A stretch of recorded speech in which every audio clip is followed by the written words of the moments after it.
The security staff at the John F. Kennedy Presidential Library and Museum later said there was something unusual about the way Elon Musk walked in that cold morning. He didn't have his usual quick, forward-leaning pace, and he wasn't surrounded by assistants clutching schedules and tablets. Instead, he moved slowly, as if each step carried the weight of something unseen. The man known for launching rockets, reshaping transportation, and arguing about the future of humanity online had arrived alone, quietly, almost solemnly. For months, according to those close to him, Musk had been restless, and not in the usual way that led him toward new inventions, but in a deeper, more personal sense. He was searching for clarity, wrestling with questions that no engineering formula could solve. Where was humanity headed? Was he still guiding it in the right direction? Was purpose something a person could lose without realizing it? These were questions he kept buried beneath his famously hard exterior. The visit was not part of any public schedule. It wasn't a meeting,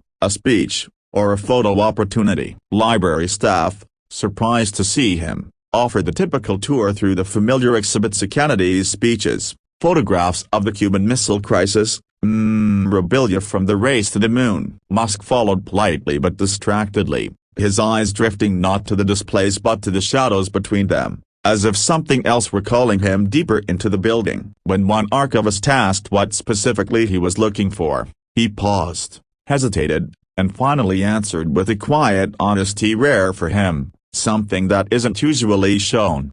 That request led to a restricted archival room few visitors ever see. Inside it rested decades-old boxes containing drafts, notes, and personal writings Kennedy produced during the tense, uncertain period of the early space program. Musk's attention fixed immediately on one box, faded, taped at the corners, coated with fine dust. He reached for it with a strangely reverent caution, as though he feared the contents might crumble in his hands. When the lid opened, he found a stack of handwritten pages, each filled with Kennedy's tight, slanted script. Musk read the first one, and the archivist watching him noticed a shift in his expression, as something softening, something reconsidering itself. One sentence struck him with particular force: "We choose to go, not because we are ready, but because we cannot stay where we are." It was a line from a speech draft, written during a day Kennedy privately referred to as one of his hours of doubt. Musk held the page close, reading the line repeatedly, almost as though he needed to absorb it. Observers later said he stood frozen for several minutes, the paper trembling slightly in his hands. For a man who built reusable rockets and spoke constantly about Mars, doubt had always been a forbidden topic. Yet here it was, Kennedy's own uncertainty, exposed and unpolished, reminding Musk that even history's most confident leaders had wrestled with fear.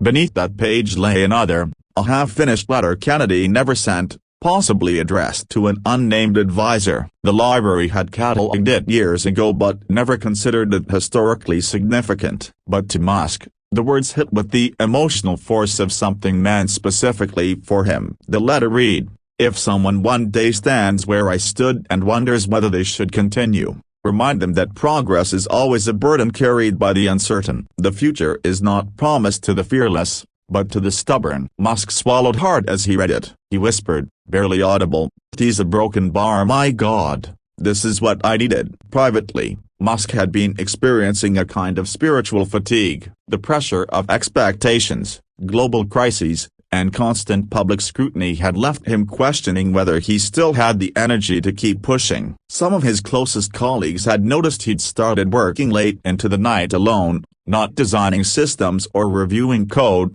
but staring at blank spaces on whiteboards as though waiting for an answer to surface. The projects he once approached with ferocious excitement had begun to feel heavy. Every visionary eventually collides with exhaustion, but Musk, a man built almost mythically in the public imagination, has struggled to admit it.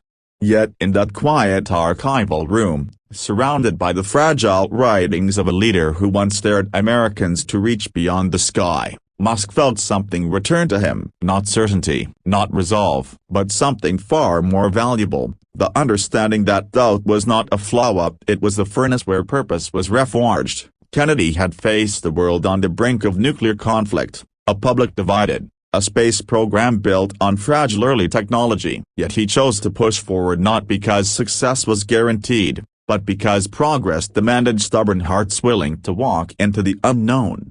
Musk spent nearly 2 hours reading through the rest of the box. Some pages contained private frustrations, some hopes, some concerns Kennedy never voiced publicly. But all of them drew Musk into a deeper connection with the man whose moonshot vision had planted the very seed of Musk's own dreams. When he finally closed the box, the archivist noticed his posture had changed, a straighter, quieter, more grounded. As he left the room, Musk paused beside a large portrait of Kennedy. He didn't speak for nearly a minute, simply staring at the image of the president who had inspired generations to think past the limits of their time. When he finally did speak, it was only one sentence: "We're not done yet." Later that day, Musk returned to his work with a renewed, steady intensity. Those around him sensed the shift immediately. He wasn't simply chasing innovation, he was following the echo of a message preserved for decades in a dusty box, that the future belongs not to the fearless, but to those who refuse to turn back. And in that rediscovered conviction, Musk found the direction he thought he had lost, a proof that even the most powerful visionaries sometimes need the wisdom of the past to reignite the fire of tomorrow.